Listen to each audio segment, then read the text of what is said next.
الحمد لله حمدا كثيرا طيبا مباركا فيه، وأشهد أن لا إله إلا الله وحده لا شريك له، وأشهد أن محمدا عبده ورسوله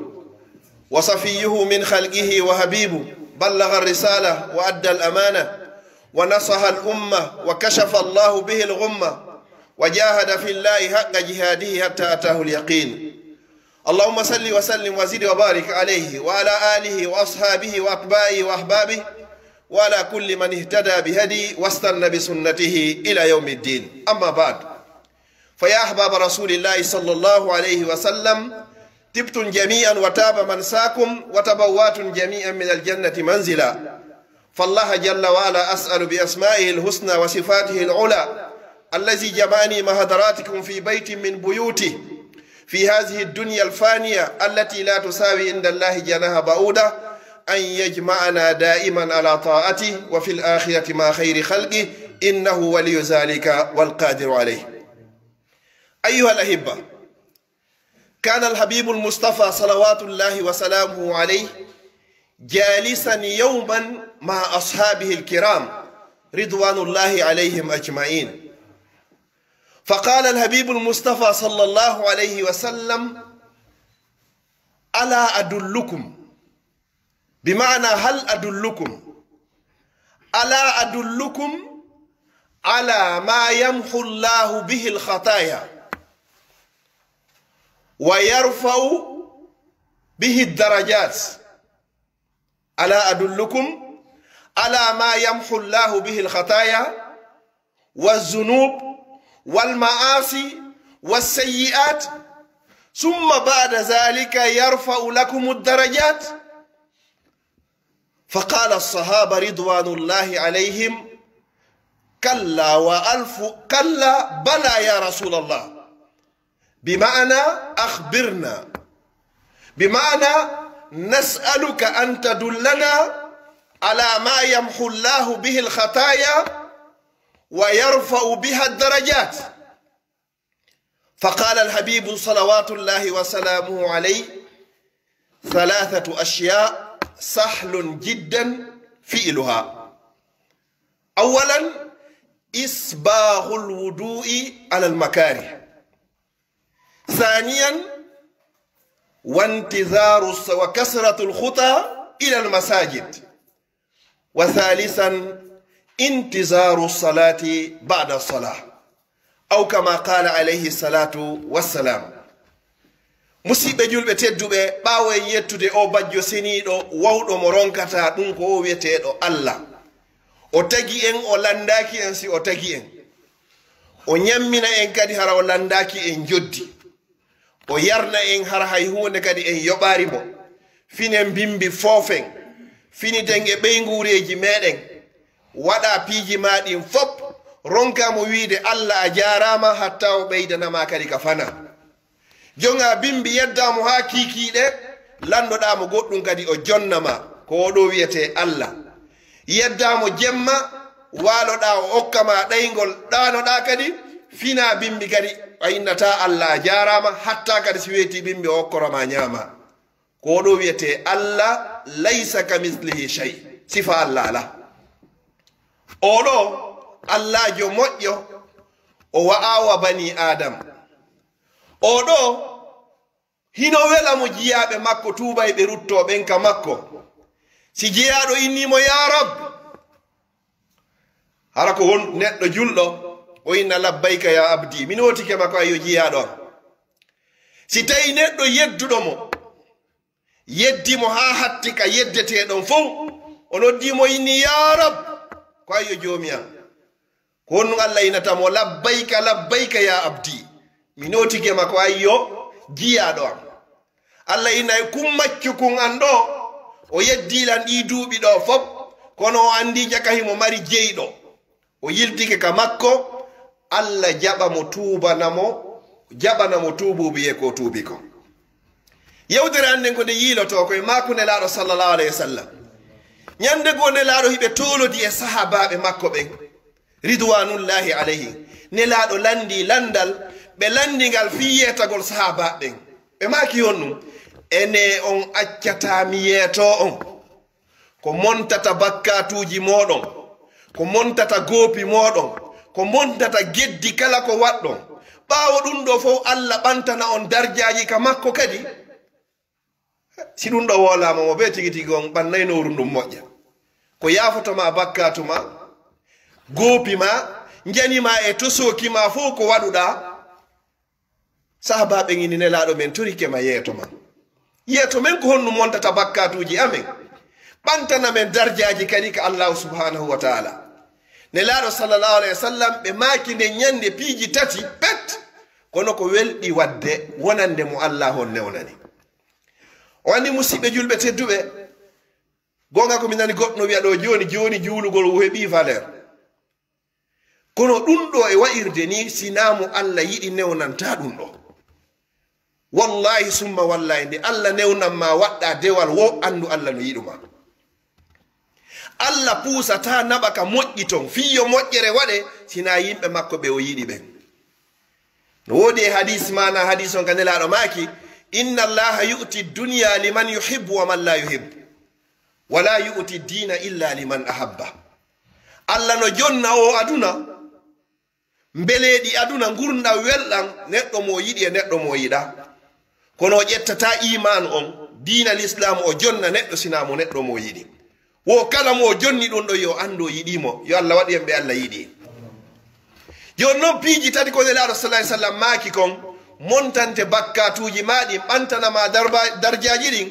go'o ko isbahul wudu'i alal makari salligagol sanga hattini e mettugol salligagol plein hiver ka wonɗen fewno ɗo fina bimbi hay immagol ngol tun ka danki hino satti wona noon fere memoygol ndiyan ɗan yaha ndiyan ɗan kadi tawata hane ñande hara tigi tigi o wulɗan ala ma fuuta jalo ka anduɗen ndiyan wulɗan ala fewndo bifi hara memay ndiyan ɗan tun ɓoyngal ngal fof seeko ko ɗum siyoto goɗɗo ka meɗe har no wondi ko wiyete kon fara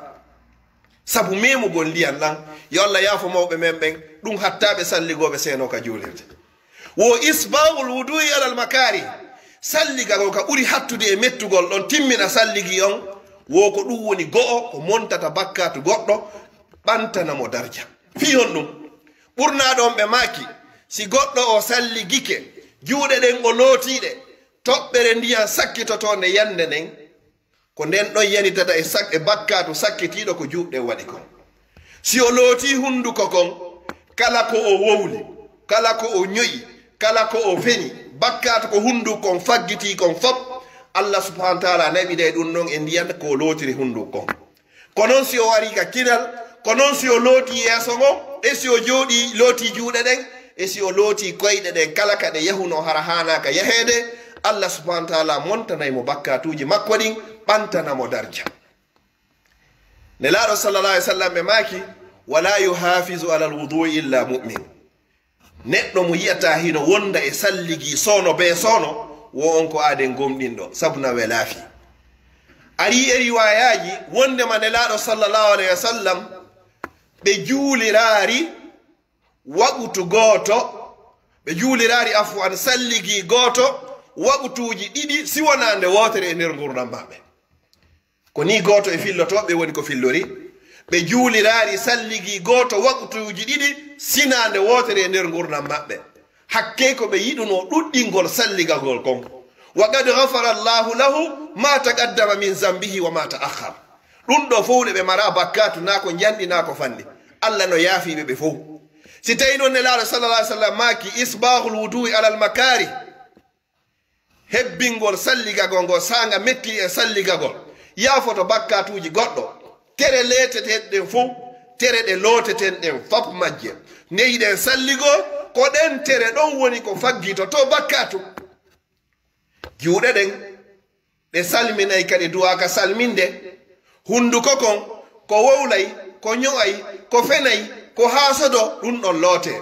gite ɗen ɗe ndaaray ko dagi e ko harmi ɗum ɗon fof loote koyɗe ɗen ɗe yahay ka dagi e ka harmi ko ɗum sinela sa sallam maaki toɓɓere aranere nden ko yaafoto bakkatuji ma e goopi ma e geddi ma ko faggitiɗa ko isbahul wudu'i alal makari ko hebbingol salligagol ngol neɗɗo yo hebbin salligagol no tawa e ko naadata aljanna kadi hi wondugol e salligi nde salligi ma on boni o yaha watta goɗɗo go kadi waɗanna Allah darɗe ɗiɗi ko ɗum woni darɗe sunna ɗum no tawano ko okkuno Seydina Bilal darja molanaɗo ka aljanna ɗon woni go'o ayyey noon goɗɗo nde himo salligo ɗo himo salligade hara o anda ko fiyon ɗum woni hay salliganade salligagol ko dewal alwudu ko ibada ko dewal wiyete salligi on tigi no yiɗi karamokoɓe boy hino yii si goɗɗo no salligade wowlugol si wona hara ko haala la budda wata on tigi wowlu waɗa hakkille maɗen e ko wonɗa e salligade kon hara hiɗa andi ɗo a looti wattanen hakkil lotande arannere nden ko nden ɗum woni farilla ko be haray teral ngal fop ɓuuɓa fop maggal ngal yirgue ɗiɗaɓere nden ko nden ɗum woni sunna tammere nden haray ko mustahabu koko yiɗa joni noon na ya ronko timminde farilla arano on fi a loota e ɗiɗi a lotoye tati ko ya timmin farilla on timmina sunna on timmina kadi mustahabu on ko ɗum ɗo woni ko landeɗa ka salligi kono na seede muɗum goɗɗo no wawa kawa salligo nde wotere be teral hara salligi makko on timmi si tawi hara ndiyan ɗan wawata yonugol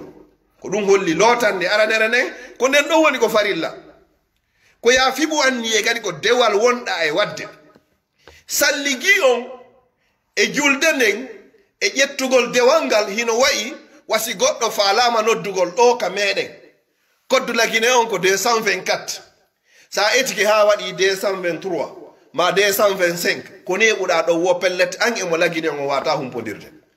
no salligi on moƴƴiri o ko noon kadi julde nden moƴƴiroyta ko be uddita ɗon koddu on fi wawgol téléphone gol wiyeteɗo rabbul alamina o wattanen hakkil salligi on ɗiɗa ɓunnum kadi fodde goɗɗo himo wondi e salligi cheytane wawanamo hay e hunde seede muɗum nelaɗo sallallah alih w sallam ɓe maki wo sa ari a tawi goɗɗo himo seytini hattinde e seytingol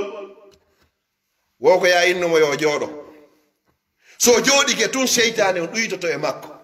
kokko si nangiɗo goɗɗo ɓe tawi hiɗa woni nervi ha feƴƴiti koɓe joɗɗineɗa ha gayna ɓe ɓannanama kafe um ɓe naya yarɗon taw fowtoɗa ɓernde nden tippoto joni si tawi noon kaka o seytini ɗon woni ko tawi noon kaka o jooɗi ɗon o seytini ɓeyni wosi possibilité no woodi ko o yaha o waalo taw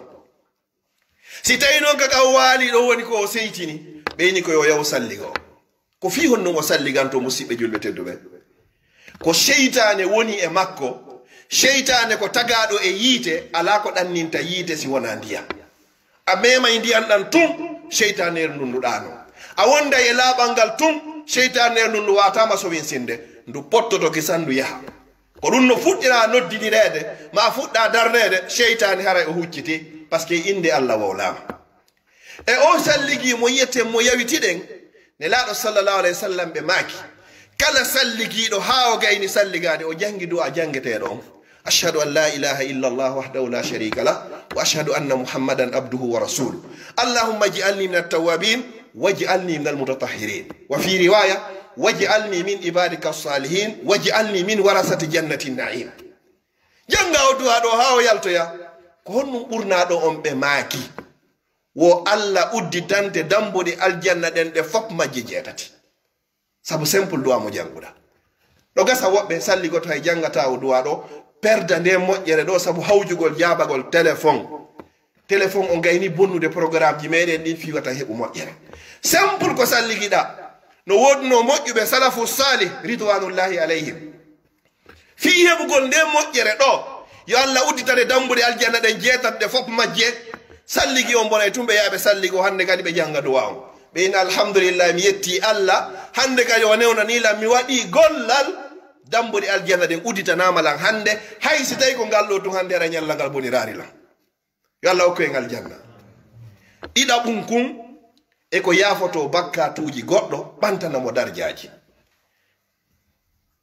kasratul khuta ila al masajid hebbingol taɓagol seppa yaha ka jamiu si Allah jaɓi mi juulata waktuji farille anni fop sinaka juulirde ko kutila wo siko neige siko hiver kala ko fewndi siko fewndo lakkere ko kutila wo farilla Allah o mi tottoyamo ka juulirde ndaare ko nelaɗo sallallahu alih w sallam maaki ɓe yahay ɓe juuloya ka juulirde waktu farilla nelaɗo sallah sallam e maaki wo bashiril mashaina ila al masajidi fi zulami بالنور التام يوم القيامة وويلتنير بين سبايبه أني مابدون intention وقت فريلا أو ميتوتو يا مكسودو الله Allah luli Jibril yeto Muhammad yeto ɓeɗo andu hino wodani ɓe annora timmuɗo yawmal qiyama nde yimɓe no maapoyo ko honno lumbiroyta sirate ɓeɗo haray ɓe jogi annora timmuɗo wawayɗo wonde sabu ko lumbinoyɓe sabu ko seppunoɗa fewndo niɓe seppuɗa fewndo nguli seppuɗa fewndo nees seppuɗa fewndo bifi yawɗa tottoyɗa farilla Allah on ka suudu Allah ko ɗum ɗo woni joddima ndin يوم لا ينفع فيه مال ولا بنون إلا من أتى الله بقلب سليم يند تواتا جاودي نفتا بيدو نفتا بينغو نفتا بيدو نفتا هاي هوندي علاكو نفتا نيند إلا من أتى الله بقلب سليم سيناون أردوك الله دون إبرن هسو دي سيركو سفادي موجريجي دون يغطو نون داري نير وقتوجي دين جوي كودي جيلو هبتا جولد جماكا جولرده أكال كلا نايدون هورما seppugol yaha ka juulirde nelaaɗo sallallahu alayhi wa sallam ɓe maaki sa ƴetti teppere wotere a wallini bakkatuma montama sa wattoyi ndeya a ɓantanama daraja ɗum ko hatuma nde hewtoyɗa ka juulirde no wonno sahabaɓe gooɓe eggayno ka takko juulirde fi heɓugol nde moƴƴere ɗo woɓɓe noon ina tigi tigi on no woɗɗi mi wata hettade e nder Bruxelles ɗo fop goɗɗo so desidi o juuloye juma o juuloye juma ko nde wotere e nder yontere innamal amalu ko binniyat mi fiɓi an yo wondema pellet mi heɓa e juma mi heɓoye juma sartiji waɗa ɗi fof metoto mi timmina ɗi fiyo mi heɓo e juma ɗum no feƴƴi moƴƴere ko woni kon fiyon iwɗo ka suudu mum ye juuloy ka suudu Allah si a naati ka nder juulirde a ruƴƴi ha gayni a jooɗike malaikaɓe almalaika allazina la yasuna allaha ma amarahum wa yafaluna ma yu'marun indahum 5 sifat لا يأكلون ولا يشربون ولا ينامون ولا يعصون الله ما أمرهم ولا يتناسلون ɗi sifaji ɗo joyi ko jeyiɗi mari ɗo ko malaika ñamata yarata ɗanota ko resata yeddata Allah ka hewtuɗa jooɗiɗa hiɗa habbi waqtu on anniye ma on ko ɗum Allah non non ɓurma andude say ko ɗum woni fanunde ma nden malaika ɓen ara tawa oɗo jiyaɗo Allah himo jooɗi o lorrari yimɓe ɓen saabu wowlugol o lorirari yimɓe ɓen sabu téléphone ko fewndi fewno ɗo malaika ɓen ɓanta juuɗe mum ɗum fewta Allah ɓe inna allahumma ighfir lahu allahumma arhamhu allahumma tubu alayhi allahumma ighfir lahu allahumma arhamhu allahumma tubu alayhi allahumma ighfir lahu allahumma arhamhu allahumma tubu alayhi malaika ɓen ko ɗum ɗo ɓe wiyanayima wal malaika yadu'una lah ɓe toranoma Allah Allah men torikema yaafo o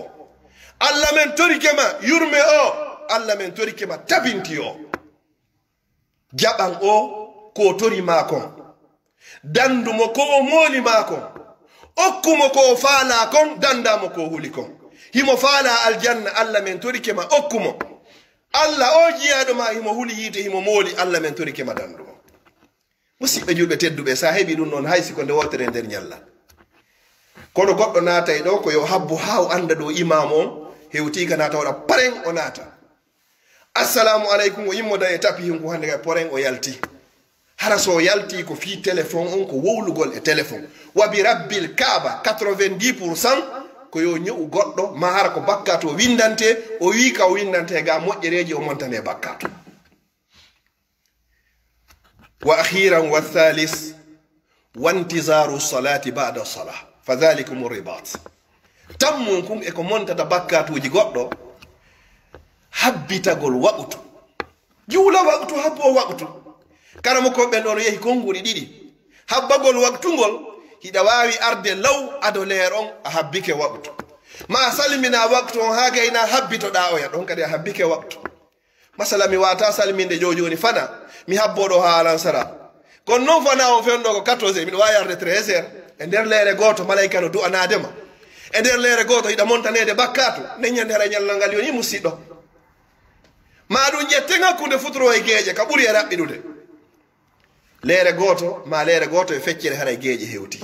salmina futuro on ƴetta téléphone kun soka kun inna hande on mi faalaka yaltude de ka juulirde ɗo e bakkatu kun gotum kun janɗi kun fandi kun suuɗi kun feeñi miɗo faala yo Allah yaafala yo malaika ɓe toranolan Allah yo Allah yaafala yo Allah yurmelan yo Allah jaɓanan ƴetta on décision naata ka julirde salmina futuro ha gayna ɓanna deftere Allah nden maɗa anna siko jikirwol magol jantoɗa inde Allah astaghfirullah heɓa ɗum laabi wulure la ilaha illallah heɓa ɗum laabi wulure subhanallahi wa bihamdi laabi wulure la ilaha illallah wahdahu la sharika la lahul mulku wa lahul hamd wa huwa ala kulli shay'in qadir laabi wulure hakkunde futuro e geeƴe ñallal magal ngal bonari ka jooɗiɗa ɗon a lorirayi goɗɗo téléphone a woldari e goɗɗo ko an e Allah woni e gundodirade hiɗa jantade mo Allah no innuma ka deftere makko fazkuruni azkurukum jantela min Allah min kadi mi jantoto on Allah nodda e malaika fof ko kammo gayna kaarijo ɓi kaarijo jiya ɗon himo jooɗi nokkel kaari himo jantade lam o yeeto malaika fof fiima dow ka valeur feƴƴay ɗum ɗo ɗum noon ɓura yaltata ko ƴetta ɗo téléphone an e goɗɗo ño'ay ɗo goɗɗo leere goto leere ɗiɗi e téléphone malaika no tuggi karami mum ɓe windandema bakkatu ma yalfisu min qawlin illa ladayhi raqibun atid kala konngol ngol wolɗa ɗo malaika hino windude ndaare o ƴeɗɗo téléphone hino ño'a yimɓe e o jooɗiɗo ka juulire no janto inde Allah e nder leere goto ɓe ko so tawi ko gotum ɓe windante ma ɗum o hawji yaltugol ka juulirde yaha daroyo fi jonnugol info ko tawata la asla la hara maraka iwi maraka fuɗɗi qila wa qala minani wi'ama minali wi'ama nelaɗo salah sallam no makuno iyakum qila wa qala wa kasratu sual mi rentini o minani nanama e hebbingol lande ko alda e fayida piiji tati ko tawata ittata mbuɗi si waɗaɗi goɗɗo wallatama si waɗaɗi bakkatuji ma yafama musidɓe julɓe dedduɓe dambuɗe aljanna ɗen e ɗuɗude muɗum e nder hitande nden fof siɗe fermama no wodi dambugal gotal ngal fermatake babu tawba la tuhlaqu abada ngal tubata ngal fermatake Allah subhanahu wa ta'ala himo fonta juuɗe makko ɗen jemma fiyo jiyaɓe makko wannoɓe bakkatu ñalorma yo tuubu rutto si tawi a hettaki ɗon tan on permetarima saabu Facebook ma goɗɗum ngo o fonta juuɗe makko ɗen ñalorma fi an bonnunoɗo jemma ya tuubu ruttoɗa Allah falanake en ma yafalu llahu bi azabikum ko nun Allah watta si o letti en hay hunde ɗum nafatamo hay e hunde ma yafalu llahu bi azabikum in shakartu wa amantu sa woni julɗo a gomɗini a yetti Allah haaju Allah e lettugol ma hay e hunde ko gokkuni yo ɗaɓɓiri en nelaɗo sallallahu alayhi wa sallam e maki man taba wonɗo tubuɗo qabla an tatlu ash-shamsa min maghribiha taba Allahu alayhi aw kama qala alayhi salam wo kala on tubuɗo e bakkatu ko adinange ngen fuɗirde ka mutirde wo Allah jaɓanayi mo tubuɓe e makko Allah subhanahu wa ta'ala on e ɗengal nelaɗo salah sallam o ewni jiya e makko ɓen o inni hon ɗum inna allaha yabsutu yadahu billayli liyatuba musi'u nahar wa yabsutu yadahu binnahari liyatuba musi'u llayl o fonti juuɗe makko jemma himo habbi en o fonti juuɗe makko ñalolma himo habbi en an ɗum ɗo fof o noddama hay hunde a notata komo hayde wotere ne laaɗo sallallahu alayhi wa sallam ɓe maaki Allah subhanahu wa ta'ala on o daali si bakkatuji maɗi yehi haɗi hebbini kammuli jeɗɗi e leyɗele jeɗɗi a tawoyi Allah a shirkanamo ton a tuubi a ruttike Allah yaafotoma fof o wattanama kadi fof moƴƴi ko Allah tun wawi ɗum ɗo dambugal tuubu biyegol ngal fermatake bakkatuma ko janɗi wo ko janɗi wondude tuubu biye o janɗaka Allah kono bakkatu kadi ko fanɗi o ko fanɗi wondude e yawitade himo mawni ka Allah subhanahu wa ta'ala ta yawito bakkatuji ɗin ta huluɗi kadi mi waɗi ɗum ɗo mi gayni yolade ko lewru suumaye woni e arde Allah no haton jini e meɗen ɓuri ko haton jinɗen e makko Allah subhanahu wa ta'ala mo faala jiyaɓe makko ɓen fop mo beeyo heɓo moƴƴere yaha ka aljanna mi toriki Allah subhanahu wa ta'ala yo Allah tawni en suumaye o yaafo en bakkatuji men ɗin aqulu qawli hadha wa astaghfirullah li wa lakum fastaghfiruhu innahu huwal ghafurur rahim